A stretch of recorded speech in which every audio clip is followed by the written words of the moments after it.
Ya nos acompaña el profesor Alejandro. Profesor, ¿cómo está? Muchas gracias por acompañarnos en esta cuarta sesión del curso introductorio al libertarismo. Hoy nos toca liberalismo y la verdad. Y con nosotros contamos, como siempre, con un expositor de primera, el doctor Alejandro Vigo, que se desempeña en estos momentos como profesor de la Universidad de los Andes. Él es licenciado en filosofía por la Universidad de Buenos Aires, doctor en filosofía por la Universidad de Heidelberg, Alemania. Además fue condecorado con el premio Franco Volpi en 2023, con el premio Antonio Janón en 2017 y autor de una cantidad enorme de libros, entre las que podemos mencionar Aristóteles, una introducción, traductor de la Apología a Sócrates, aspectos fenomenológicos de la filosofía, perdón, acá se me perdió el nombre, aspectos fenomenológicos de la tradición filosófica, filósofos griegos, de los sofistas de Aristóteles, bueno, y así una gran alta gama de libros. Quiero que lo reciban con un fuerte aplauso virtual al profesor Alejandro Vigo, que nos acompaña. Muchas gracias, profesor, como siempre, por su buena voluntad, y estamos acá ansiosos para escucharlo. Ahí sí, perdón, verdad que lo tenía que habilitar Ahora yo. sí. Mil No, disculpas. no me dejaba activarlo. Bueno, muchas gracias, Ítalo. Espera que me concentro porque, claro, no me dejaba activar el audio, así que ahora me has dado permiso y bueno, muchas gracias. Y bueno, es un gran gusto, como siempre, poder compartir un rato de reflexión con ustedes. Em, Gracias por la invitación, Ítalo. Espero no aburrir mucho, porque esta es una clase un poco filosófica, ¿no? Y ya me dirán, tú me dices cuánto tiempo para la exposición, porque obviamente calculo que habrá lugar para intercambio, ¿verdad? Claro, normalmente hacemos una hora 15 minutos y dejamos los últimos 15 minutos para intercambio y un pequeño examen con las preguntas que usted me envió. Bueno, voy a tratar de dejar más de 15 minutos porque tengo la impresión de que voy a decir unas cosas un poquito polémicas y me gustaría que haya posibilidad de intercambiar para aclarar lo que estoy diciendo, ¿no? Entonces, lo que me pidió Ítalo es que yo de alguna manera, y claro, aquí hay un problema de vicio profesional también de mi parte, me dedique o dedique estas reflexiones a la cuestión de la verdad, ¿no es cierto? Ese es un tema, como ustedes imaginan, que el que se dedica profesionalmente a la filosofía es un tema nuclear de su actividad, ¿no es cierto? El concepto de verdad, las teorías de la verdad y un largo etcétera, ¿no?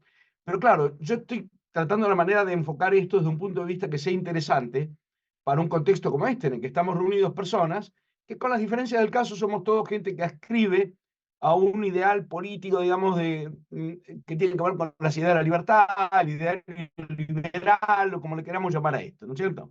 Entonces intenté, digamos así, cortar a la medida al problema de lo que creo que son las discusiones y las confusiones más habituales, que le han hecho un flaco favor a la tradición liberal a veces, por ciertos intentos bien intencionados de querer fundarla de cierta manera, esa tradición, pero que en realidad le hacen un flaco favor y a veces le dan, por el contrario, le hacen un gran favor a posiciones adversarias, ¿no? Entonces voy a tratar de, no digo de hacer polémica, porque no es mi estilo, pero sí de hacer autocrítica, ¿no? Que me gusta más a mí. Y después si polemizamos, polemizamos, pero primero veamos por qué tenemos estos problemas, ¿no es cierto? O por qué creo yo, modestamente, que tenemos estos problemas, ¿no? Entonces, lo primero es agradecer, y ya lo he hecho, de verdad, es una hora un poquito tarde para mí, que soy muy diurno, pero de todas maneras espero estar despierto y que ustedes puedan seguir lo que voy a tratar de exponer. Entonces, lo primero es un diagnóstico, ¿no es cierto? Un diagnóstico que nos permita situarnos en la discusión entre la conexión entre liberalismo y verdad, porque eso sería el asunto, ¿no? ¿Cómo se conectan estas dos nociones? Es verdad, como suponen algunos, que la noción de liberalismo es alérgica a la noción de verdad. Es verdad que la noción de verdad lleva a posiciones políticas que son más bien enemigas del liberalismo. Ese es el tipo de problema, la indigestión que a veces tenemos en las posiciones liberales con la noción de verdad, ¿no? Entonces voy a hacer un diagnóstico que tiene, es bifronte, que tiene en vista dos frentes diferentes, pero que los dos son problemáticos, ¿no? Entonces, lo primero sería esto, ¿no? ¿Qué decimos del concepto de verdad y su papel en el marco de una concepción liberal?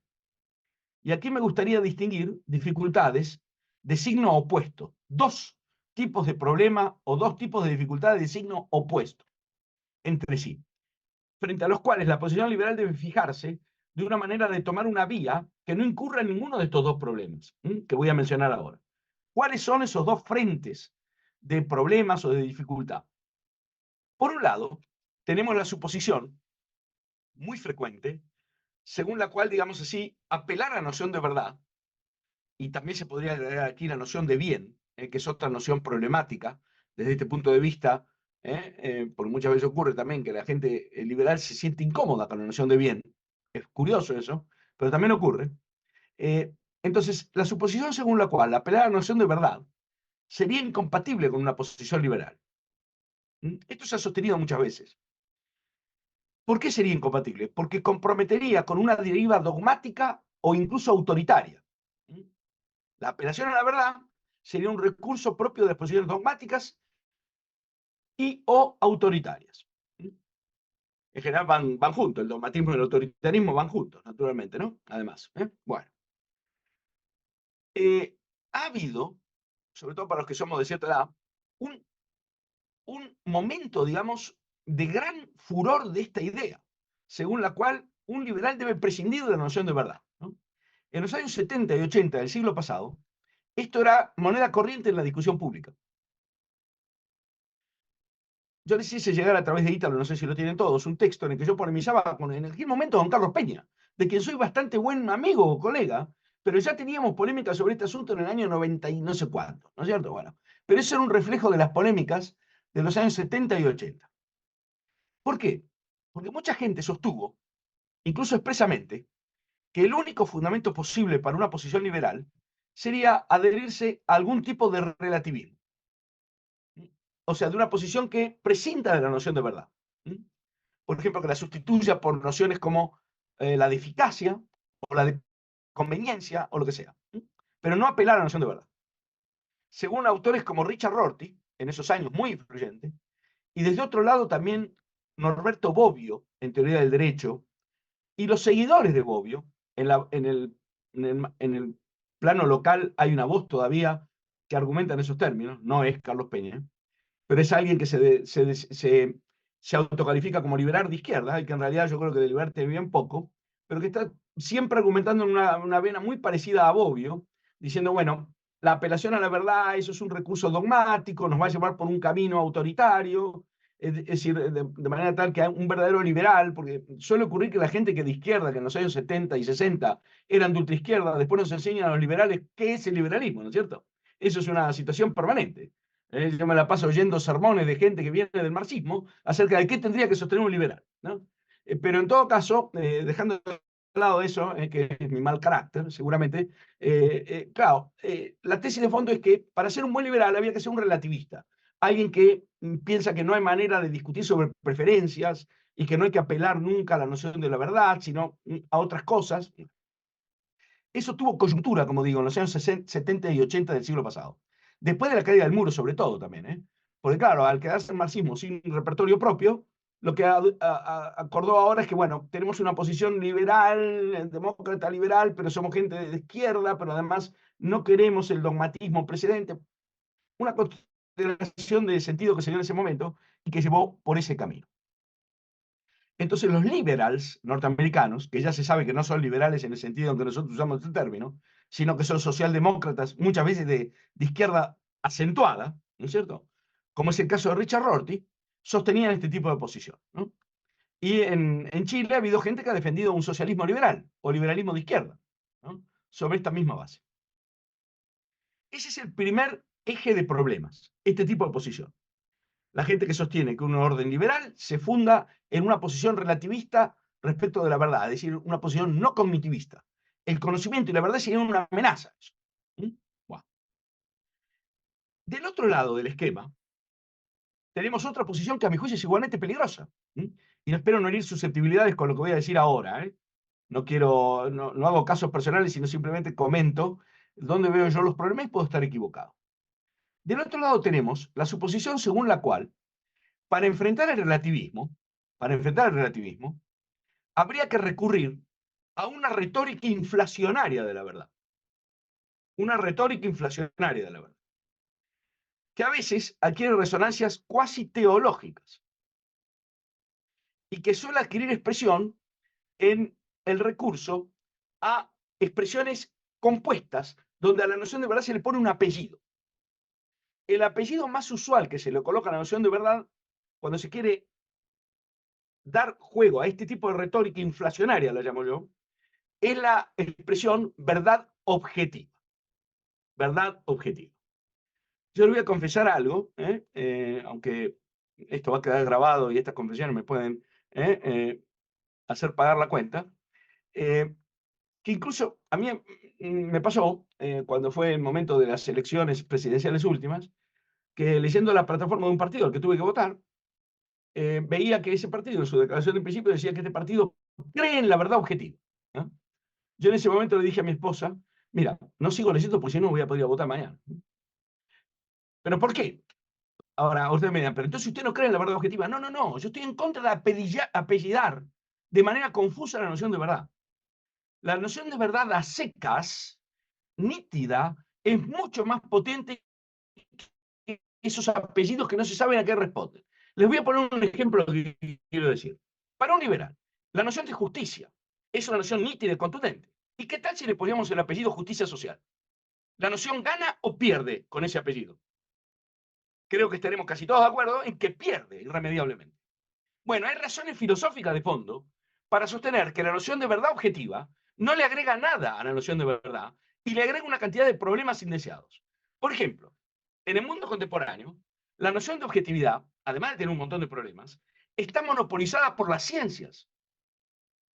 Y hay gente que sostiene que el único discurso objetivo sobre la realidad es el de la física de partículas. Cuando nosotros decimos que creemos en la verdad objetiva, habrá gente que nos dice, bueno, muy bien, entonces lo que hay es lo que dice la física de partículas.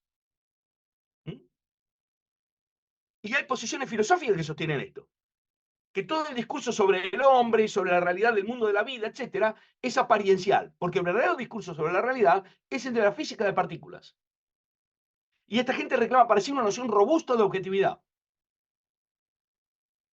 No nos estamos haciendo un mal en contra colosal cuando introducimos una noción de objetividad que no sabemos lo que significa. ¿Por qué se introduce? Porque se le concede al adversario algo que no se debe conceder, que es que la gente diga que cada quien tiene su verdad o que la verdad es subjetiva. Entonces, para replicar a eso, en lugar de analizar qué significa verdad, le agregan un apellido que empeora las cosas, y en lugar de decir, no, hay que defender la verdad, y no tiene sentido hablar de mi verdad, porque eso es un error conceptual, no, lo que hacemos es apellidar a la verdad con una especie de noción que tampoco nadie sabe bien qué significa y que nos vacunaría frente a esto otro. Pero en realidad es un salvavidas de plomo, como dicen en mi patria, porque nadie sabe qué quiere decir ahora la verdad objetiva, naturalmente. Y si nos ponen en aprieto y nos preguntan, ¿qué entiende usted por objetividad? Vamos a meternos en una discusión epistemológica para la cual no estamos preparados generalmente.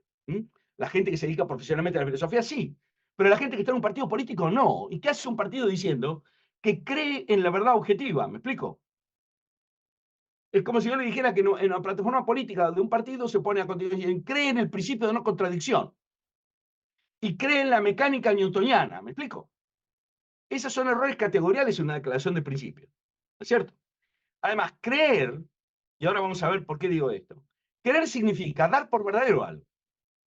Tampoco están conscientes de las paradojas de la noción de verdad. Decir que creo en la verdad es decir que doy por verdadera la verdad, ¿me explico? Eso es una paradoja semántica que está diagnosticada hace mucho tiempo en la filosofía. Creer tiene dos significados, o confiar en o dar por verdadero. ¿Mm? Bueno, no estamos conscientes de estas cosas. Entonces introducimos ahí una pseudofilosofía de ferretero sin la precisión conceptual y nos compramos una cantidad de problemas innecesarios completamente. Innecesarios completamente. Además, esa retórica suele ir asociada a la siguiente idea. La diferencia entre un partido liberal o un partido conservador y un partido de izquierdas es que nosotros creemos en la verdad y ellos no. ¿Mm? Por ese diagnóstico suele ser falso, además. Ha habido formas de izquierda que defendían la verdad objetiva, pero la verdad objetiva era el materialismo dialéctico.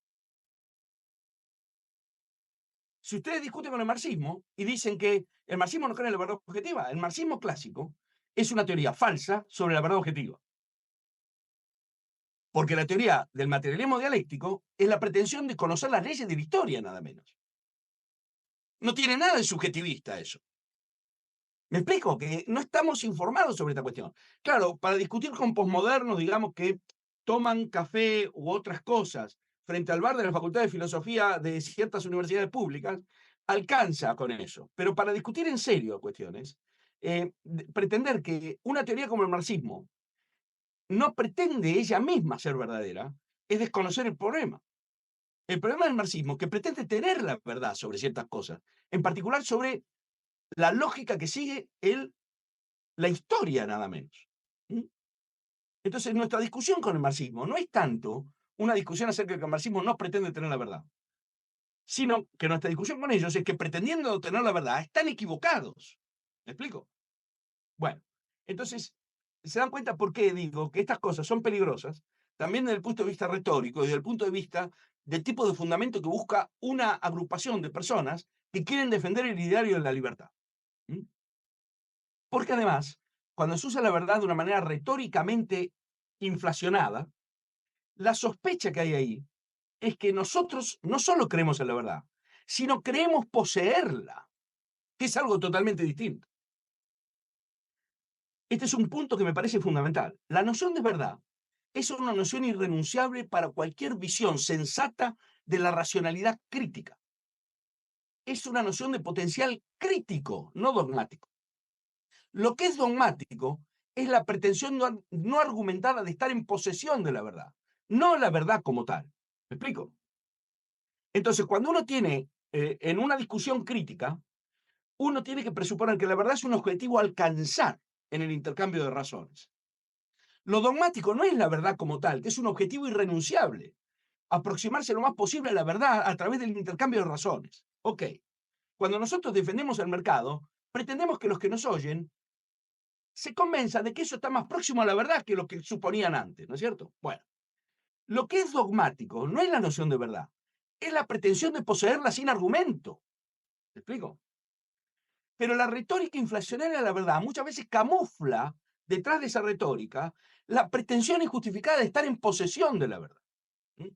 Y esa es la razón por la cual yo la creo peligrosísima para las posiciones liberales. No la verdad, sino la retórica inflacionaria de la verdad como coartada del dogmatismo y el autoritarismo, que por cierto está bien repartido en la vida humana y no está solamente del lado de la izquierda. Perdón, porque no quieren correr a nadie. ¿Mm? Si estuviera solo del lado de la izquierda, los problemas serían más fáciles. ¿Mm? Pero resulta que hay gente que desde posiciones de derecha argumenta como si estuviera en posición total de la verdad sobre cualquier asunto, ¿no? Y no baja al ruedo del intercambio de razones. Piensen, por ejemplo, en autores como Karl Popper, tan caro a la posición, a la tradición liberal austríaca, ¿no es cierto? Bueno, Karl Popper, ¿qué decía? Karl Popper decía que la búsqueda de la verdad es una búsqueda aproximativa en la cual la noción de verdad marca un punto de llegada que es irrenunciable, porque si no, no tenemos brújula. Pero Karl Popper decía que lo propio del conocimiento científico no es creerse en posesión de la verdad, sino estar expuesto a falsación, a corregibilidad, por lo tanto. ¿Mm? De tal manera que hay un uso dogmático de la noción de verdad, que es nuevamente una forma de salvavidas de plomo. La noción de verdad es irrenunciable. Su uso dogmático es inadmisible. ¿Mm? Estos son los dos mensajes que quiero transmitir. Por eso creo que tenemos dos peligros a la hora de hablar de la verdad. Una es la disolución de la verdad en posiciones de carácter relativista, no cognitivista, autocontradictorias, porque el que dice que no existe la verdad pretende que eso es verdadero. Eso no se puede defender racionalmente. Y por otro lado, el uso retóricamente inflado de la noción de verdad, que suele ser una mascarada para encubrir detrás posiciones dogmáticas. Y ese uso retóricamente inflado de la noción de verdad, no sé si no es más dañino para la noción de verdad que el relativismo. ¿Me explico? Porque es lo que le da a la verdad un tinte autoritario y dogmático, cuando en realidad la verdad es una noción propia de digamos así, es una noción irrenunciable para una visión crítica de la racionalidad, que es el mainstream de la cultura occidental desde Sócrates al menos. ¿Mm? Desde Sócrates al menos. Bueno, este era el primer punto que yo quería hacer. Espero no haber escandalizado mucho. Entonces acá tenemos una serie de confusiones que yo quisiera mencionar para que queden detectadas y después vemos si conviene o no introducirnos en alguna discusión particular sobre esto. Primero, una confusión entre la noción de verdad, que es una noción de alcance crítico e irrenunciable en cualquier concepción defendible de la racionalidad, la confusión de esa noción de verdad con la pretensión dogmática de poseer la verdad sin necesidad de dar razones. Esa es una primera confusión que hay que tener en cuenta. Segunda confusión, el intento de combatir el modo de hablar pseudo-relativista según el cual cada quien tiene su verdad, un pseudo concepto, el de su verdad. Si algo es verdad, ya no es mía, ¿m? Pero la gente dice que tiene su verdad en lugar de decir que tiene su opinión, ¿no? Bueno, querer combatir ese modo de hablar, que es un concepto completamente absurdo, por medio del recurso a nociones altamente problemáticas como la noción de verdad objetiva, ¿m? Que en nuestra situación epistemológica, ¿m? Puede ser un perfecto gol en contra, naturalmente. ¿M? No se tiene conciencia de eso. En la esperanza vana de que el apellido objetivo refuerce la noción, cuando en realidad le quita nitidez y la hace más confusa. No añadimos nada colocándole a la verdad un apellido que no sabemos qué significa. ¿Mm? Basta con una noción simple y pura de verdad. ¿Mm? Por ejemplo, la cooptación de la verdad objetiva por parte de ciertas concepciones cientificistas, que declaran que el mundo de la experiencia que todos nos movemos es un epifenómeno ficcional de la mecánica de partículas, por ejemplo. ¿Eso queremos defender en un enfoque liberal? ¿Qué queda de la libertad en ese enfoque? Pues nada, porque la libertad pertenece al mundo de la vida, no a la mecánica de partículas. ¿Me explico? Entonces el gol en contra puede ser monstruoso ahí, ¿no? Entonces, se da por hecho ingenuamente que el añadido agrega y a veces quita en lugar de añadir. Y puse como ejemplo el añadido social a la noción de justicia. ¿Es la noción de justicia renunciable? ¿Puede el liberalismo renunciar a la noción de justicia? No. ¿Y por qué critica la justicia social? Bueno, por la misma razón que yo digo que la noción de verdad es irrenunciable y critico la verdad objetiva. ¿Me explico? Para que se entienda el paralelo, ¿no? Entonces, con la noción de justicia lo tenemos muy interiorizado. Con la noción de verdad, no. Nos parece que es inocuo el añadido o que es beneficioso, cuando es un problema. Tercera confusión. Se confunde, con muchísima frecuencia, la tesis según la cual el valor sería subjetivo, que es una tesis que ha defendido parte de la doctrina económica desde Menger en adelante, por lo menos, ¿no? Bueno, y eso es fundamental, aunque el lenguaje hoy significa otra cosa, ¿no? Se confunde la tesis de que el valor sería subjetivo, una noción que yo hoy reemplazaría, pero me van a matar los liberales.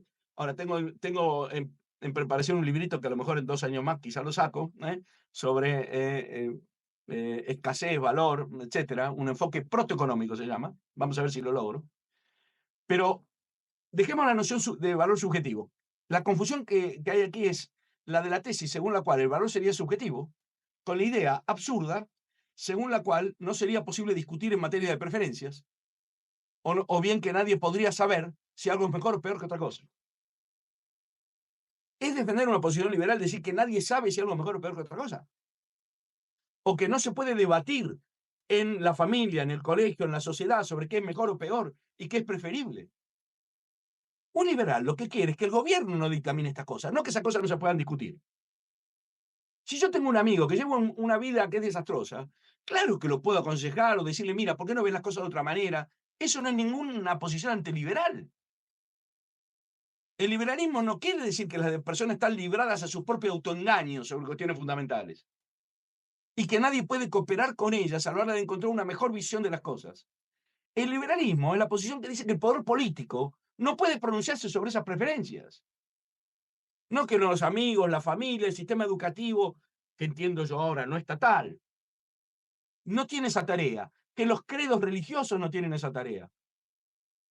Si nosotros decimos que, dado que el valor es subjetivo y las preferencias son subjetivas, nadie puede argumentar sobre preferencias, de ahí sale la idea de que el liberalismo tiene una concepción, digamos así, atomista de la sociedad, en la cual los individuos están cerrados, como dice Leibniz, son mónadas que no tienen ventanas y que no es posible ningún proceso educativo, ni de progreso, ni de cooperación social. Ahora, fíjense el absurdo de que una teoría como la liberal, y en particular la teoría de Mises y Hayek, que es una teoría de la cooperación social, sostuviera al mismo tiempo que no hay cooperación epistémica. O sea, que hay cooperación en el mercado, pero no hay cooperación en el conocimiento. ¿Me explico? La tesis de Hayek sobre el conocimiento es que el conocimiento es de naturaleza cooperativa Y el mercado contribuye a la cooperación epistémica a través, por ejemplo, del sistema de precios.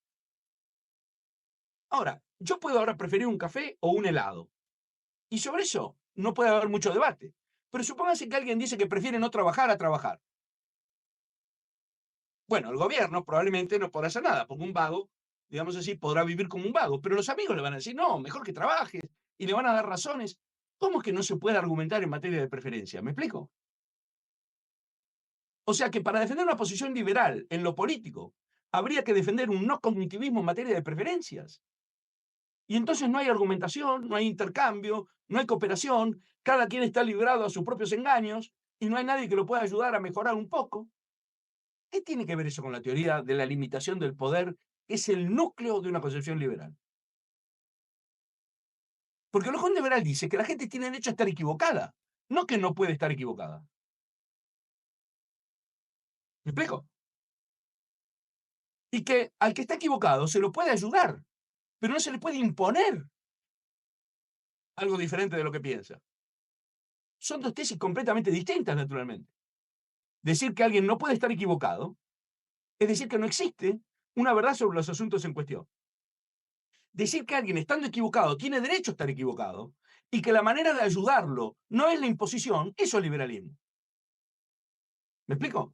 Sin embargo, nuestros discursos, y yo he estado en algunos congresos que les digo, me he tenido que morder la lengua varias veces, pareciera que no, la manera de defender el liberalismo es decir que nadie puede estar equivocado.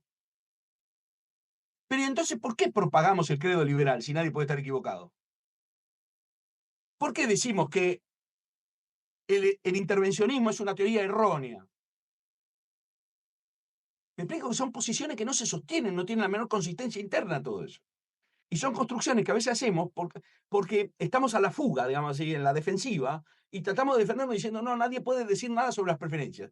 Les voy a poner un ejemplo más sobre el mercado. La gente dice, no, nadie puede saberla. Para que no pueda haber intervención económica, nadie tiene que saber nada acerca de las preferencias, ¿no? A veces se dice eso, ¿no? Porque diciendo, bueno, las preferencias son inescrutables, porque son subjetivas. Muy bien. Y entonces, ¿cómo es posible que haya oferta? Porque el que ofrece anticipa preferencias de los que le van a comprar. Y está tratando de detectar todo el tiempo preferencias de la gente. ¿Me explico? Por lo menos en el plano tipológico está anticipando preferencias.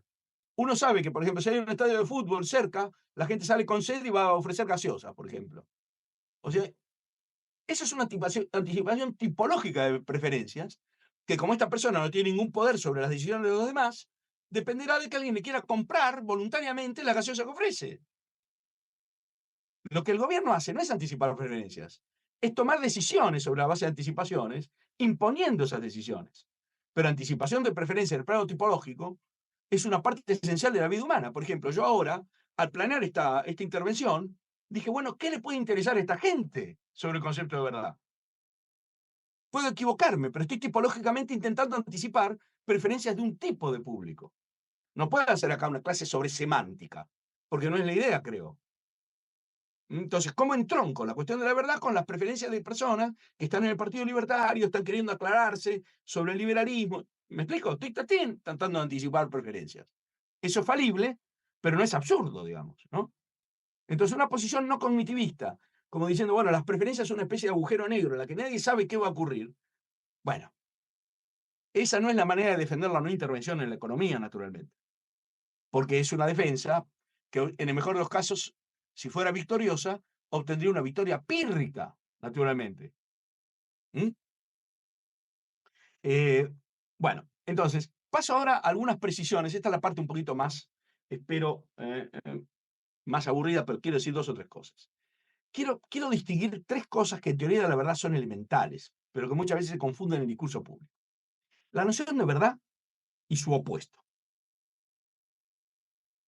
La noción de acierto, corrección y supuesto, y la noción de sinceridad y su opuesto. Déjenme explicar. Técnicamente, hay muchas teorías de la verdad, pero voy a referirme a la más elemental. Se dice que la verdad es una propiedad que tienen las proposiciones en virtud de su contenido semántico. O sea, la verdad es una propiedad semántica de las proposiciones. Por ejemplo, La proposición es de noche, ahora es de noche, supongamos, tiene un contenido semántico. En virtud de ese contenido semántico se refiere a algo en el mundo. Y en virtud de esa referencia a algo en el mundo, si concuerda con aquello a lo que se refiere, se dice que la proposición es verdadera. Tarski formuló esto diciendo, la proposición P es verdadera si y solo si P. O sea, la proposición que afirma P es verdadera si P es el caso. Esa es la noción más elemental que hay de verdad. Verdad, según esto, es una propiedad de las proposiciones, no de las creencias de los sujetos, no de las afirmaciones de los sujetos, sino de las proposiciones como en cuanto tienen un contenido semántico y a través de él se refieren al mundo. Muy bien. Ahora, las proposiciones no se dan en el aire, por así decirlo. Uno, como sujeto, toma posición respecto a las proposiciones. Por ejemplo, si yo creo que P, si yo creo que es de noche, creer es lo que se llama técnicamente no una proposición. La proposición es el contenido del creer. El creer es lo que se llama una toma de posición respecto de una proposición. Cuando yo digo que creo que P, estoy diciendo que doy por verdadero P. La creencia es dar por verdadero una proposición. Entonces, ahora veamos. La proposición puede ser verdadera o falsa. La creencia puede ser acertada o errónea. ¿Cuándo es acertada una creencia? Cuando la creencia da por verdadera una proposición que efectivamente es verdadera. ¿Y cuándo es errónea una creencia? Cuando da por verdadera una proposición que es falsa. Supongamos, si yo digo, creo que Berlín es la capital de Francia, esa creencia es errónea porque la proposición Berlín es la capital de Francia es falsa. En cambio, si yo digo, creo que Berlín es la capital de Alemania, esa creencia es acertada y no errónea porque la proposición Berlín es la capital de Alemania es verdadera. Pero hay que distinguir entre el valor de verdad de la proposición, si la proposición es verdadera o falsa, y el acierto o el desacierto de la actitud proposicional. Las creencias pueden ser acertadas o desacertadas, en tanto se refieran a proposiciones que son verdaderas o falsas. Clásicamente se decía, errar, o sea, el desacierto, y el acierto se definen así. Acertar es dar por verdadero lo que es verdadero y dar por falso lo que es falso. Y errar es dar por verdadero lo que es falso o por falso lo que es verdadero. Pero se dan cuenta que hay que distinguir entre el valor de verdad de la proposición y el valor de verdad que le asignamos a la proposición en la correspondiente actitud proposicional. Lo tenemos. Verdad o falsedad corresponden a las proposiciones. Acierto o desacierto a nuestras actitudes respecto de proposiciones. Luego vienen los actos de habla, que es otra tercera cosa, que es que yo afirmo a otros algo. Entonces, supongamos que yo creo que Berlín es la capital de Francia. Berlín, la capital de Francia, es una proposición falsa. Yo creo que Berlín es la capital de Francia, yo doy por verdadero una proposición falsa, estoy equivocado. Y ahora le digo a Ítalo, Ítalo, creo que Berlín es la capital de Francia, o simplemente Berlín es la capital de Francia. Ese acto, en el que yo le digo que Berlín es la capital de Francia, yo estoy afirmando algo falso. Pero ese acto es sincero. ¿Por qué es sincero? Porque le digo lo que creo, pudiendo estar yo equivocado. No le he mentido. ¿Cuándo le miento? Por ejemplo, supónganse que yo le digo a Ítalo, yo creo que Berlín es la capital de Francia. Y le digo a él, no, París es la capital de Francia. Y yo estoy equivocado, y lo que le digo es verdadero, pero le he mentido. ¿Por qué? Porque no le digo lo que yo pienso, sino algo diferente. Entonces, sinceridad o insinceridad, veracidad o mendacidad son propiedades de los actos de habla, ni de las creencias ni de las proposiciones. ¿Se entienden los tres niveles que he distinguido? Ahora, uno puede tener cortocircuito en esos tres niveles aquí. La proposición puede ser verdadera o falsa. Falsa es el caso de efectivo. La actitud proposicional puede ser acertada o errónea. Y luego el acto de habla puede revelar o no la actitud proposicional. Mentir es una forma disfuncional de expresar hacia el exterior nuestras creencias. ¿Me explico? Entonces, bueno, la gente, sin embargo, en el discurso público, cuando alguien dice algo, dice, no, mentira. No, no es mentira. Puede ser falso, puede ser erróneo, pero no mentira. Si yo, por ejemplo, digo que prefiero la intervención estatal, eso no es mentira. Es un error que eso es preferible. Pero yo soy sincero diciendo que lo prefiero. En cambio, si yo prefiero el mercado y no la intervención estatal, y digo que prefiero la intervención estatal, entonces estoy mintiendo. ¿Por qué? Porque no estoy diciendo lo que realmente creo. ¿Mm? Bueno, la mezcolanza que hay con estas nociones en el debate público es colosal. Yo, la verdad, créanme, a mis 65 no espero que después de esta breve intervención esto quede saldado en el debate público. La torre de Babel del debate público no la voy a solucionar yo una noche de día jueves por Zoom. Pero permítame que les diga esto, si uno no tiene cierto cuidado en estas cosas, es insoluble el problema. ¿Por qué? Porque nos van a decir entonces que uno no cree en la verdad, no cree en la mentira, no sabemos lo que estamos discutiendo, ¿me explico? No sabemos lo que estamos discutiendo. Entonces, una posición liberal es una posición que reclama la noción de verdad como un ideal regulativo al que aspiramos. Reclama que además uno trate de formarse creencias lo más sólidas posibles para tratar de acertar en lo que es verdadero y no estar instalado en lo falso. Y luego reclama veracidad, es decir, que uno hacia los demás diga realmente lo que piensa. Todo eso es exigible en una posición liberal. ¿Mm? Porque la veracidad es una virtud fundamental para la comunicación y la cooperación social. Pertenece a la veracidad no estar escondiéndose y no decir, por ejemplo, que uno no es liberal cuando lo es. Eso es fundamental para la cooperación social. Como yo entiendo que el liberalismo, contrariamente a la visión burda, es una teoría de la cooperación social basada en la no coerción. ¿Mm? Lo que distingue a los liberales de los intervencionistas es que los liberales no creemos en la coerción, creemos en la cooperación. Bueno, es fundamental para la cooperación la virtud de la veracidad. O sea, decir lo que uno piensa, aunque esté equivocado. Porque eso permite que el otro me corrija eventualmente. La corrección en el intercambio de razones es cooperación social y cooperación epistémica. ¿Mm? Como una posición liberal que apunta al mejoramiento de las condiciones sociales, que apunta a que las cosas funcionen mejor, que apunta a que seamos más productivos, más eficaces, y un largo etcétera, va a renunciar a la verdad, al intento de acertar y a la veracidad a la hora de comunicar. En mi manera de entender el liberalismo, esas tres cosas son irrenunciables. Irrenunciables. ¿Sí? Lejos está de ser la noción de verdad un enemigo del liberalismo, y naturalmente el liberalismo apunta a aproximarse a la verdad cuando dice lo que dice, y luego intenta no engañar a nadie cuando lo comunica. Son los intervencionistas los que se valen de la mentira, los que tratan de disolver la verdad en la conveniencia. ¿No es cierto? Y del totalitarismo consisten en anular la función crítica de la verdad. Ustedes recordarán, ¿no es cierto?, que Lenin decía que la mentira es un arma revolucionaria. Un liberal no puede conceder eso. Para un liberal, la mentira no es un arma. La mentira es algo prohibido para un liberal, no un arma para obtener otro objetivo. Lenin, en cambio, decía, suelto de cuerpo, que la mentira es un arma revolucionaria. ¿Mm? Lenin no decía que ellos no aspiran a la verdad. Ellos decían que por razones tácticas no comunican lo que realmente piensan. ¿Mm? No se confunda, cuando Lenin dice que la mentira es un arma revolucionaria, no está diciendo que él no tiene cómo distinguir mentira de verdad, ¿eh? O mentira de sinceridad.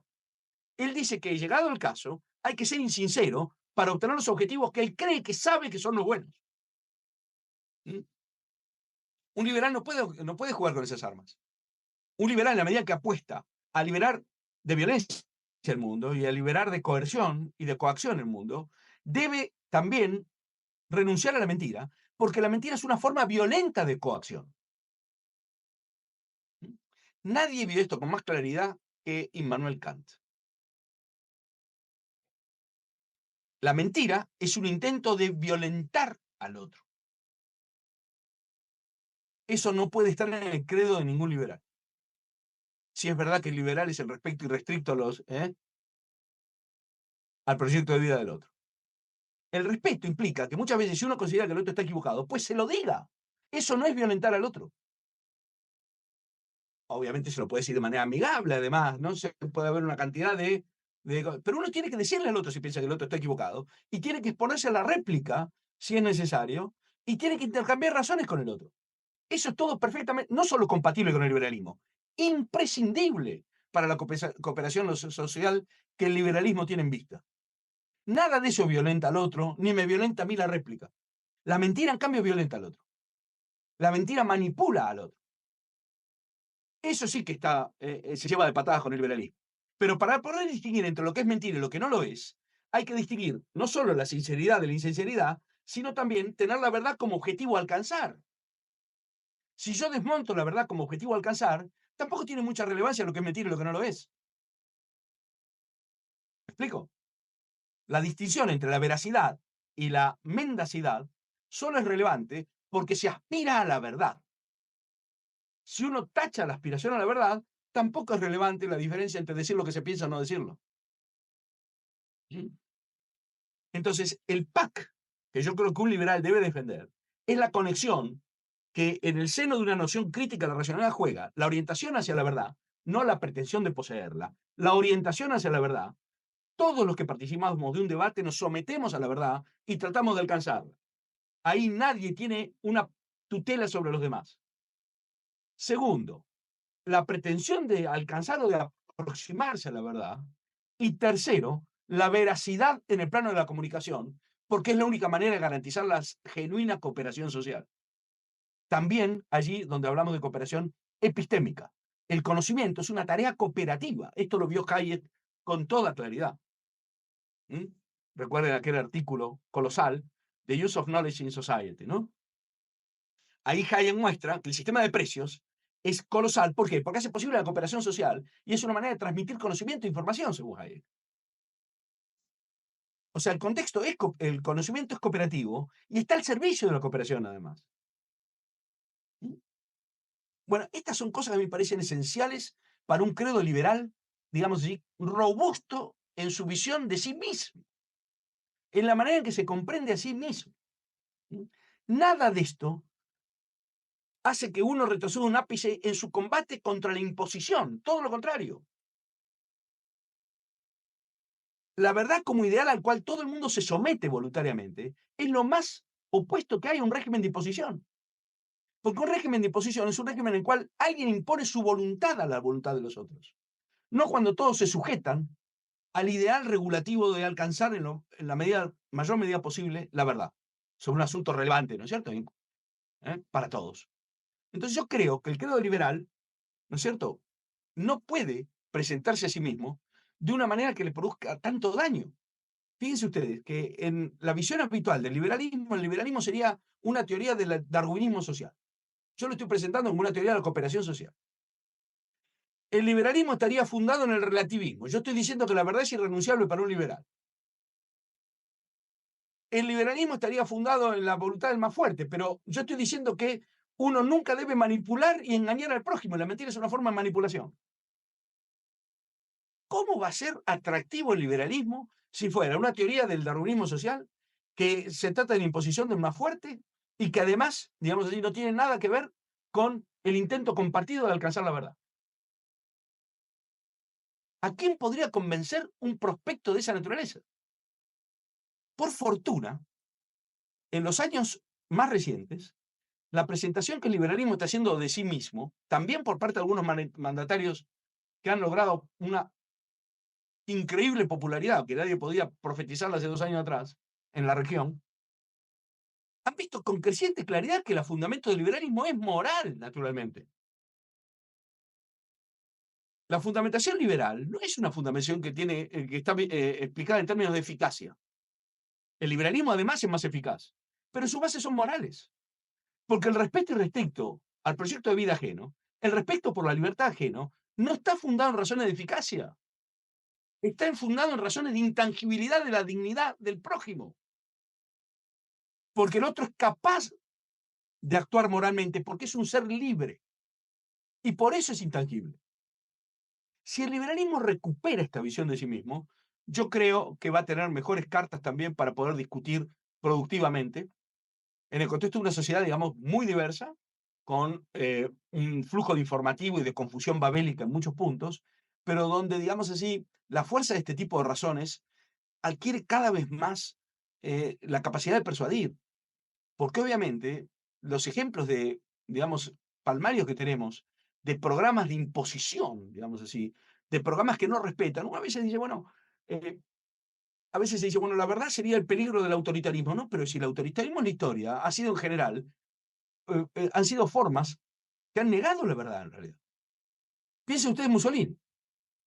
Mussolini era un defensor del relativismo.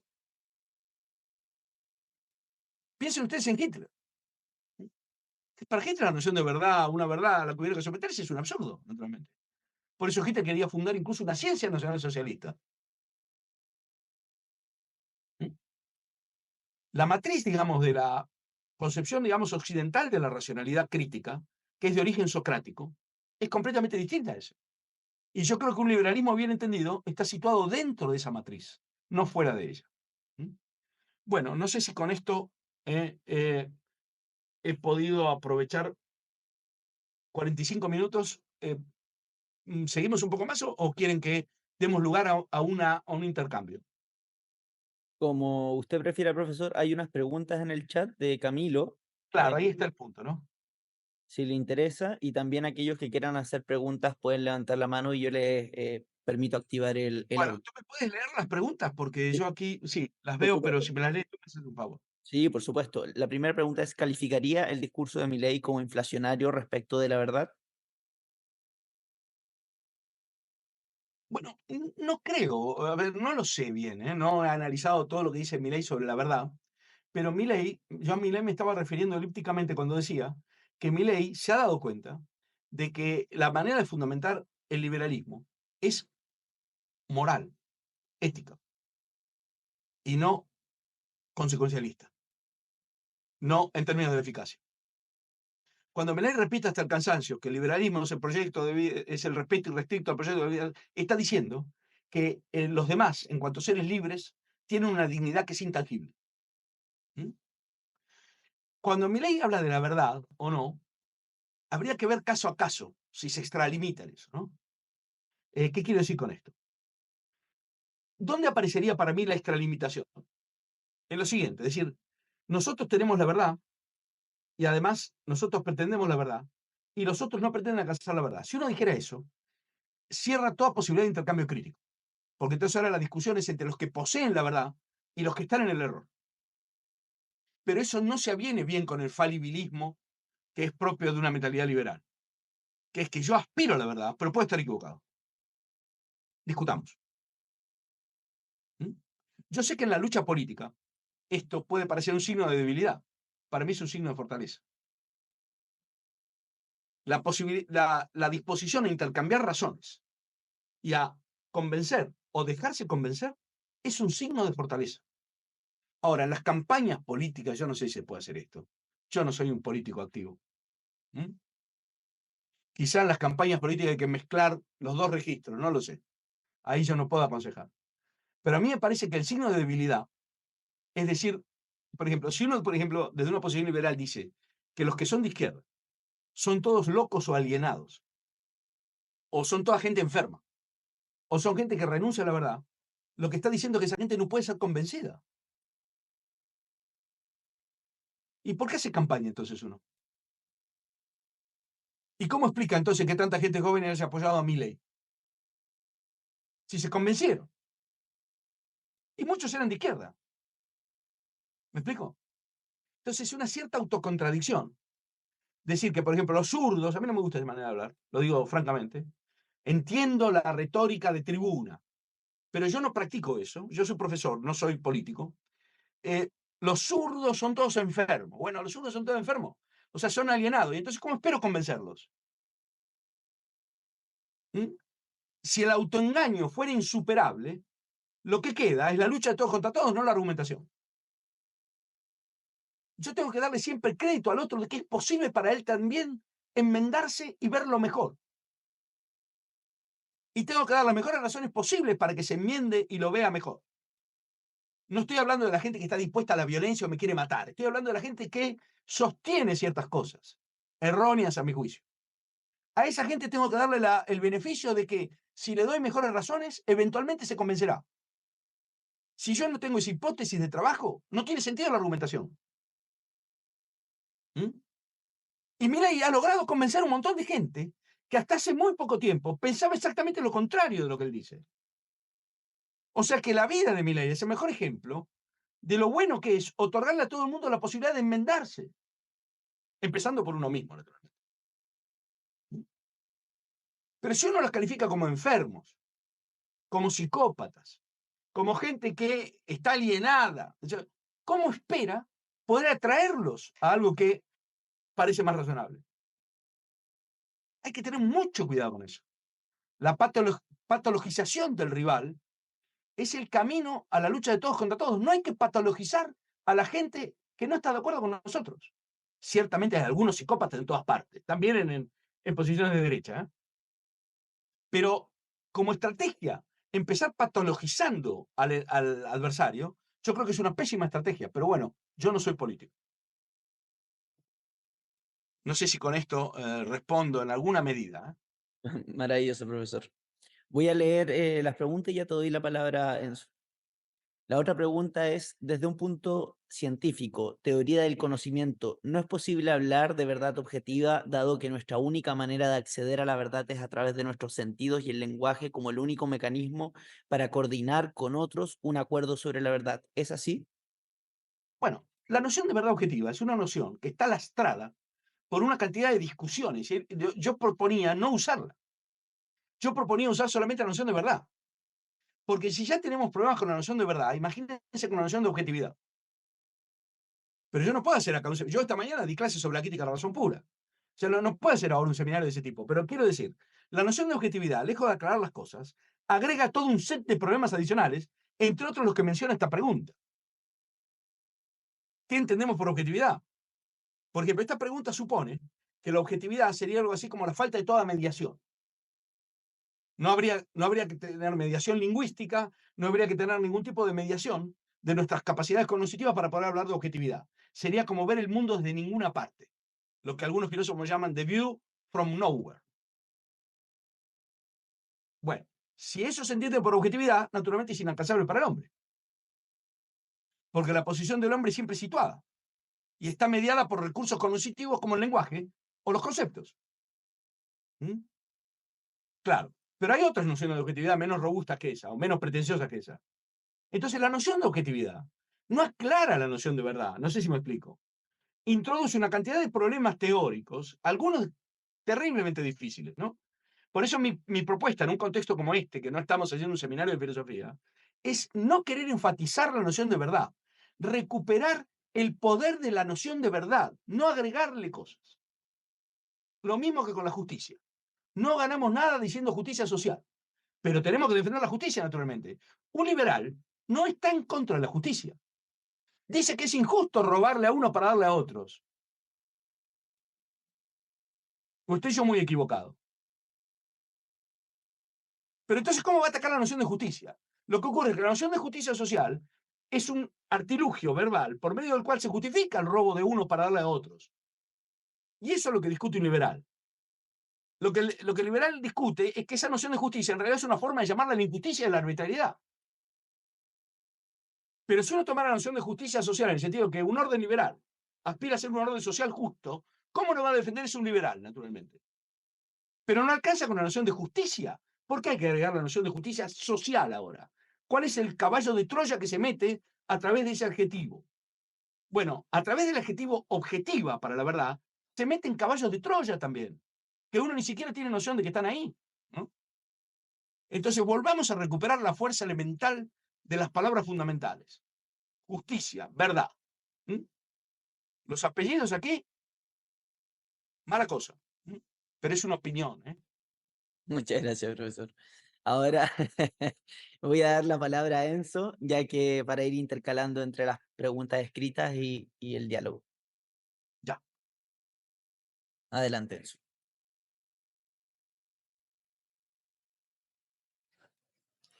Alejandro, buenas noches. Buenas noches. Ha sido una clase fantástica. Me encanta cómo puedes explicar el componente adicional que se le da a una palabra, el tema de objetivo, justicia social. Me hace totalmente juicio lo que plantea. Quiero citar una frase de Magdalena Mervilá que a mí me hace demasiado sentido cada vez que la escucho, cuando dice, lo bueno es bueno, aunque nadie lo haga, y lo malo es malo, aunque todo el mundo lo haga. ¿Ya? Entonces, si nos vamos desde esa base, porque hoy en día, ¿qué pasa? Que el lenguaje está tan tergiversado y uno le agrega tanto componente innecesario que al final es una táctica, básicamente, para poder confundir, Claro, camuflar intenciones claro, por y, supuesto, y- sí, y- sí. y algo bien, bien, no sé, no sabría darte una respuesta a eso, pero desde mi punto de vista es pésimo. O sea, el desarrollo que genera esto es un retroceso, básicamente. Sí. Pero Bueno, eso es a modo de introducción. Mi sí, pregunta no, de fondo, mi pregunta de fondo es la siguiente. El tema de la filosofía conceptual, digamos, de fondo y la metafísica, aquí por lo menos en Chile, o yo soy de la región del Biobío, en Concepción, me acuerdo que en los colegios la filosofía se radicó, pero de un momento a otro, y hoy por hoy uno ya tiene un poco más de edad, más profesional en algunos aspectos, le cala mejor la filosofía al momento de aprendizar, del aprendizaje, digamos, de aprenderla. Mi pregunta es, según tu experiencia y tu expertise, ¿qué edad es buena para empezar a entender la filosofía o técnicamente a filosofar respecto a conceptos tanto de la metafísica o todas las ramas que presenta la filosofía?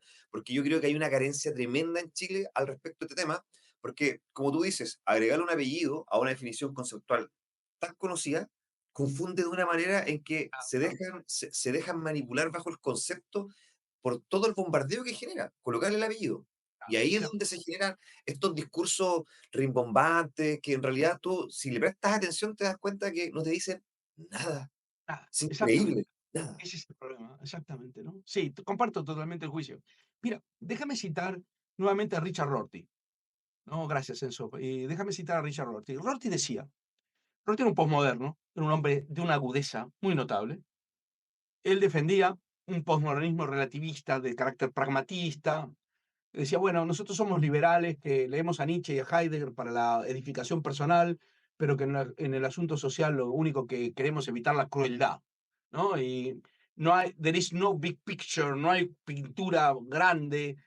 Bueno, es como una especie de impresionismo sin cuadro, por así decir. Bueno, Rorty dijo una vez, y esto hay que aprenderlo, Rorty dijo una vez que la mayoría de las discusiones, y que en realidad el discurso público, no tiene que ver con la argumentación, como se supone. Tiene que ver con la acuñación del lenguaje en el cual se va a discutir. Es decir, la gente piensa que hay que argumentar y no ve que lo decisivo es la introducción del lenguaje en el que se va a argumentar. La gente de la izquierda ha tenido un éxito colosal en esta estrategia, porque siempre se discuten los términos que ellos dicen. ¿Me explico? Entonces, lo que ha hecho la izquierda es manipular el lenguaje para que se discuta, para que la argumentación tenga que llevarse a cabo en los términos en que ellos plantean que hay que llevarla a cabo. Puedo poner cantidades de ejemplos sobre esto, ¿no? Justicia social es un ejemplo de eso. Porque siempre existió la noción de justicia. En el siglo XIX, cuando viene el socialismo, hasta las encíclicas papales introducen, si ustedes van a Tomás de Aquino, no está la noción de justicia social. No se podía decir en griego o en latín, eso no había eso. Hay otra forma de la justicia, justicia política, justicia de esto, pero no hay algo así como justicia social, ¿no? Bueno, eso aparece en el siglo XIX. ¿Eso qué es? Un término que suena simpático, naturalmente, pero que tiene que ver con lo siguiente. El orden social en el que vivimos es profundamente injusto. Es un orden profundamente injusto porque en realidad lo que hay acá es un grupo de opresores y un grupo de oprimidos. Y la función del gobierno es restaurar la justicia en ese orden injusto. Entonces, justicia social es ahora un nombre, un bautismo exitosísimo para la intervención redistribucionista. Si ustedes toman los documentos eclesiásticos del siglo XIX, compraron totalmente eso. La iglesia hablaba hasta ahí de bien común, no de justicia social. Estoy poniendo un ejemplo. Y sin embargo ahora la gente cristiana está convencida que es irrenunciable la noción de justicia social. ¿Me explico? Entonces, estar atento al vocabulario es fundamental en estas cuestiones. Cuando, por ejemplo, se quiso, voy a poner otro ejemplo sobre el cual se puede debatir. Yo tengo una posición provida, ya se sabe que en el liberalismo no hay acuerdo total sobre eso. Mi ley es provida, yo soy provida, otra gente no, pero bueno, no quiero decidir la cuestión, quiero decir lo siguiente. ¿Cómo se implantó la agenda de los pro-choice en Europa y en los Estados Unidos?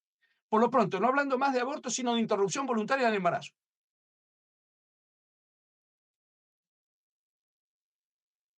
¿Me explico? Ahora, uno puede discutir si eso está bien o está mal, pero el término ya decide la mitad de la contienda. Ese cambio de nombre es lo relevante ahí. ¿Desde qué punto de vista se nombra eso? No desde el punto de vista del que es eliminado, sino desde el punto de vista de alguien que realiza su deseo. Eso es una materia de acuñar vocabulario, no de argumentar. Si ustedes toman la agenda 2030 o la agenda de la nueva izquierda, van a ver que es todo creación de vocabulario. Los derechos ecológicos. ¿Qué son los derechos ecológicos? La inflación de derechos es creación permanente de vocabulario que justifica intervención. Tenemos derechos de primera, segunda, tercera, cuarta, quinta generación. Los verdaderos derechos eran los derechos que se garantizaban cuando se decía, bueno, el gobierno no puede intervenir, yo no me puede impedir transitar, decir lo que opino, emprender actividades lícitas. Eso se garantizaba no interviniendo. Después vinieron los derechos sociales. En Argentina, el 14 bis de la Constitución. Después vinieron los derechos colectivos, después vinieron los derechos ancestrales, después vinieron los derechos ecológicos. Toda esa inflación de derechos es como decirle a usted, mire todos los derechos que le estamos dando. Y en realidad lo que estamos haciendo es agigantar el poder de intervención. Porque nadie puede conceder derechos, ¿me explico? Y uno ve la génesis de todo ese vocabulario, digamos, inflacionario y absolutamente inmanejable. Uno lee los documentos de la ONU y son documentos para iniciados, para escribas o mandarines que dominan ese vocabulario. Pero hasta hay que formular así los proyectos de investigación ahora. ¿Me explico? Entonces la pregunta es, ¿cómo llegamos a esto? Es decir, ¿cómo aparece este vocabulario? Uno presenta un proyecto, yo tengo alumnos que suman una tesis sobre Hegel.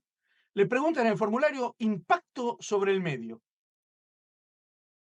Y ahora hay que decir unas mentiras colosales como que mi estudio sobre la lógica de Hegel no sé qué va a producir en la pintana, ¿me explico? Pero ¿cómo se llegó a eso? Es decir, no a través de argumentación, sino a través de introducción de vocabulario. Se sobreestima la argumentación y se subestima el poder retórico de la introducción de vocabulario. ¿Mm? En fin, no sé si con esto te digo algo cercano a lo que... Ahora, ¿cómo habría que aprender filosofía en el colegio? Dejando de lado el Ministerio de Educación y los programas y poniendo a los chicos a leer con alguien que les enseñe a leer obras canónicas. Yo te aseguro que mucha gente estaría interesada en la filosofía. Pero de la forma en que hoy se enseña la filosofía, porque a mí no me gusta la defensa corporativa. Los que hemos destruido la filosofía somos los profesores de filosofía con la ayuda invalorable de los ministerios de educación. Pero hay un interés enorme por la filosofía.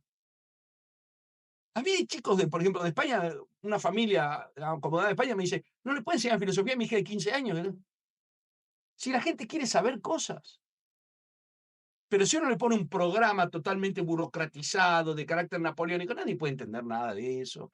Es decir, entonces le cuentan cosas que los chicos no entienden. Pero uno le hace leer, no sé, la apología de Sócrates bien leída, o las meditaciones metafísicas de Descartes bien leídas. Pero bueno, para eso habría que eliminar el Ministerio de Educación. Yo en mis sueños delirantes digo, si yo tuviera por un minuto el poder, ¿qué hago? Mis dos medidas, ¿cuáles son? Elimino primero el Ministerio de Educación y después el Banco Central en ese orden. Las dos máquinas de intervención más tremendas que hay en la sociedad moderna. Pero bueno, perdón, ¿eh? No, espectacular, profesor. Ahora tenemos, bueno, las últimas 3 preguntas. Camilo nos pregunta, afirmar que la verdad es el objetivo a alcanzar implica la existencia de un Dios creador, ¿correcto? Y a la persona que sostiene posición del relativista le complica eso y debe renegar la existencia de Dios para sostener que la verdad la puede crear el ser humano. Pregunta. Vamos a ver, no, a ver, niego la mayor, como dicen en España. No, la noción de verdad no implica la existencia de un Dios creador. Cuando yo digo alcanzar la verdad, vamos a ponerlo en estos términos, porque lo que confunde acá es la retórica de la verdad. Vamos a poner lo siguiente, vamos a discutir lo siguiente. Tenemos que discutir nosotros, si conviene ahora, tenemos un presupuesto a X. ¿Qué es mejor ahora? Eh, ¿Fundar una escuela con eso o organizar un club deportivo? La discusión sobre eso es un intento de alcanzarnos a una evaluación que sea lo más cercana a lo que es verdad sobre el asunto. Eso pasa en cada discusión, pasa en la ciencia también. Supongamos, yo quiero explicar cómo se propaga la viruela del mono. Una teoría de cómo se propaga la viruela del mono intenta dar con el mecanismo de propagación de la viruela del mono. En eso pueden estar de acuerdo gente que cree en Dios y gente que no cree en Dios, ¿me explico? En cambio, la verdad usada con impostación teológica, claro que es algo que suena de esa manera. Pero yo no estoy hablando de eso. Recuerden que uno de los dos peligros que puse fue el relativismo por un lado y el uso inflacionario de la verdad con resonancias teológicas, dije al comienzo. Y mi defensa de la verdad como concepto crítico no va por una vía intermedia entre esas dos cosas. La verdad es irrenunciable para el progreso del conocimiento científico también, pero es irrenunciable como a lo que se apunta. ¿Por qué entre dos teorías elegimos una y descartamos otra? Porque parece más verosímil una teoría que la otra. ¿Me explico? Entonces, si uno renuncia a la idea de que esta teoría se ajusta mejor a los hechos que la otra, no tiene cómo descartar teorías. ¿Me explico? Eso no compromete todavía para nada con el debate acerca de si el mundo es creado, si Dios o lo que sea. Ese es un recorrido muchísimo más largo. Mi defensa de la noción de verdad como de un ideal regulativo es una defensa que está enmarcada en un contexto de defensa de una visión crítica de la racionalidad humana. No una defensa teológica. Que yo después sea una persona que tiene cierta fe religiosa, trata de tenerla y otros no la tengan, es otra cuestión totalmente distinta. Aquí se trata de una defensa de una visión crítica de la racionalidad. Si nosotros diluimos completamente la noción de verdad como algo que es una meta a alcanzar, pero que no es un objetivo disponible por vía de decisión, entonces no puede haber intercambio crítico. Lo que hay es una dialéctica de voluntades. Pero no hay nada a lo que tengamos que someternos todos los que participamos de un intercambio. Eso es el colapso de la racionalidad crítica, no su salvación. ¿Me explico? Muchas gracias, profesor. Ahora terminamos con Al las... menos eso es lo que quiere decir, pudiendo estar yo equivocado. Perfecto. Profesor, Francisco Maya pregunta, ¿por qué no se han defendido estas ideas, refiriéndose a las ideas liberales, en las últimas 2 décadas? ¿A qué se deberá la crisis de intelectuales de estas ideas? No tener referencia ha permitido el avance del socialismo y el comunismo. No lo sé, pero una vez que me invitó Ítalo a un acto del Partido Libertario, yo no voy a dar un diagnóstico certero sobre esto, voy a dar una impresión que tiene que ver con mi biografía. El liberalismo murió de éxito tras la caída del muro de Berlín. No hay nada más peligroso que el éxito. Porque se consideró que después de ese colapso que no tiene parangón en la historia, sin disparar un solo tiro, cayó el imperio más temible que haya habido en la historia humana. Se consideró que la batalla estaba ganada. Y dejamos de discutir sobre ideas y empezamos a discutir sobre indicadores económicos. Y le dimos la defensa del liberalismo a unos burócratas de la economía, perdón, que argumentan en términos utilitaristas. Eso es un proceso de autoenajenación del liberalismo. El liberalismo es un ideario moral y político que tiene una expresión económica. No es una teoría utilitarista de matriz económica que se proyecta al ideario político. El orden de libertades es un concepto moral y político, del cual deriva una cierta visión del ordenamiento económico. El fundamento del liberalismo no es el crecimiento del PBI, no es tampoco la reducción de la pobreza. Esas son consecuencias beneficiosas de la libertad. el fundamento del liberalismo es la libertad, la capacidad moral de los sujetos, es lo mismo que la libertad, la capacidad moral, ¿no es cierto? Que los hace personas y por lo tanto poseedores de una dignidad inalienable. Si damos vuelta a la ecuación, nos vamos a encontrar con lo siguiente. Ah, bueno, pero el PBI ahora cayó, o hubo una crisis en la bolsa, por lo tanto el liberalismo tiene que ser suprimido. ¿Me explico? Entonces, a nosotros lo que nos perjudicó enormemente fue la enorme victoria que tuvimos, paradójicamente. Es mi manera de verlo, ¿eh? A mí me tocó ver la caída del muro de Berlín en Alemania. Yo vivía en Alemania en ese momento. Mire, lo que pasa siempre, ¿no? No hay nada más peligroso que la autocomplacencia. Por eso yo defiendo la autocrítica. Muchas gracias, profesor. Vamos a terminar con la última pregunta, a pesar de que las otras están muy buenas, pero ya las vamos a poder responder en el asado cuando vayan este día sábado. Profesor, Jorge Villota pregunta, estamos en un momento que el darle el beneficio de dar mejores razones se convierte en el buenismo. ¿Por qué? Porque si la otra vereda no puede dar mejores razones, decide no ver nuestras razones y cierra la puerta a la oportunidad de ser convencido. Esto termina en un diálogo sordo. ¿Qué hacer? ¿Qué hacer? Es la pregunta. ¿Es aquí donde empieza la imposición de una sola verdad? A ver, yo diría que eso es verdadero en parte. ¿Por qué? No es verdad que la gente no se convenza. Si no, nos explicaría por qué puede haber un cambio en las elecciones en un país tan drástico como hubo en la Argentina. Hay que darle la oportunidad a la gente de que atienda mejores razones. Si uno de entrada los descalifica, no les da esa oportunidad. Lo que estoy diciendo yo no es que yo sé, estoy consciente a mis 65 años de que hay gente, como llamaba Borges, incorregibles. Borges decía, los peronistas no son ni buenos ni malos, son incorregibles. ¿Mm? Bueno, hay gente incorregible, pero no es toda la gente. Y nosotros tenemos que aspirar a contar con la gente que está dispuesta a enmendar su punto de vista. Si uno de entrada pone, digamos así, una grieta insalvable entre esos dos partidos, ¿cómo va a apelar? ¿Cómo va a poder pretender tener una mayoría social si de entrada lo que dice es que todos estos son unos incorregibles y lo que hay que hacer ahora es terminar con ellos? Entonces habrá un grupo de la sociedad que es irreductible. Yo no creo que se pueda convencer de nada a la gente que milita el día de hoy en el Partido Comunista Chileno o a mucha de esa gente. Pero incluso ahí puede haber alguno que sí vea las cosas. No hay que prima facie negar esa posibilidad. Hay una frase del Evangelio que para mí es fundamental, ¿no? Donde, como le dice Kant, el maestro del Evangelio le dice a sus discípulos, sed mansos como palomas y astutos como serpientes. Las dos cosas. Esa es la condena evangélica del buenismo. Hay que ser astuto para fines mansos. Pero hay que ser a la vez manso y astuto. ¿Me explico? Son condiciones copulativas, como dicen los juristas. El buenismo no es lo mismo que la bondad, pero la bondad no es negociable. Si uno en el camino de la lucha ideológica termina siendo un perverso, ¿para qué la dio? ¿Me explico? Entonces, como dijo una vez un periodista argentino de los años 80, nos atacaron los caníbales, nos defendimos de los caníbales, perseguimos a los caníbales y nos comimos a los caníbales.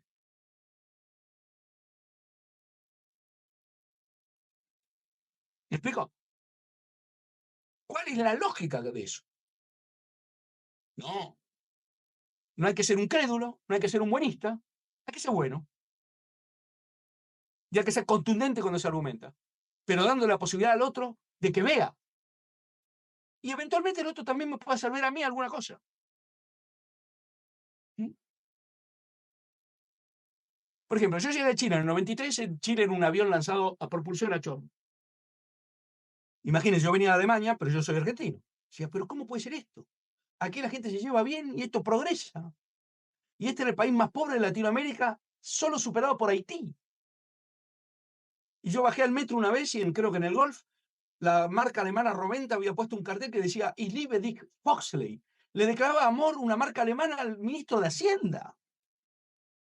Yo, bueno, esto es un sueño, digamos, yo no sé, estoy durmiendo, me tengo que despertar. ¿no es cierto? Y se había entendido la sociedad chilena hasta cierto punto. Y había gente agazapada, de todo. Pero eso fue posible. Y eso explica el progreso del país, que no hizo borrón y cuenta nueva de lo que habían sido logros, y tuvo 40 años de una prosperidad solo comparable a los 40 años de Argentina entre 1880 y 1920. Sí hay que darse cuenta de esto también, ¿no? Entonces, claro, uno dice, bueno, eso se deterioró, claro, le montaron una revuelta desde afuera, ¿no es cierto? El socialismo del siglo XXI, y estuvieron a punto de caer al abismo. Ok, pero ¿no va a haber que en algún momento recuperar acuerdos básicos sociales? ¿Cómo, por ejemplo, se explica que el rechazo haya tenido la victoria que tuvo si no fuera por gente que, como algunos de los amarillos, se desmarcaron de su propio sector? Ustedes me dirán, siguen siendo socialdemócratas, ok, pero no son bárbaros que se quieren cargar el Estado de Derecho. ¿Cómo no va a haber posibilidad de dialogar con esa gente? ¿Me explico? Entonces, tenemos que tener cuidado, porque si nosotros planteamos una cosa que no se puede dialogar con nadie, que es una forma de purismo que en la vida política es imposible, no solo nos vamos a quedar solos, sino que la ley va a ser la del garrote nuevamente. Y hay un montón de gente que está esperando ser convencida de cosas mejores. No tenemos que subestimar a los demás. En fin, es mi modesta manera de ver. Esto no significa ser un buenista. Yo creo que con el comunismo militante, con ese tipo de gente no va a haber diálogo posible, porque el comunismo es una visión del mundo cuasi religiosa sobre la cual no se puede dialogar. Pero hay un montón de gente en la izquierda que ha ido comprendiendo cosas. Entre otras cosas porque vieron el desastre que produce el comunismo. Hay que poder dialogar con esas personas, creo yo. Pero yo no soy político, ¿no? Bueno, muchas gracias, profesor, por acompañarnos esta noche, siempre por su tiempo, su solidaridad con nosotros. Así que le damos un fuerte aplauso virtual. Bueno, Pero, tengan en cuenta sí, que yo soy enfático porque nací en Buenos Aires, pero todo lo que he dicho es mera opinión y estoy consciente de que simplemente he opinado.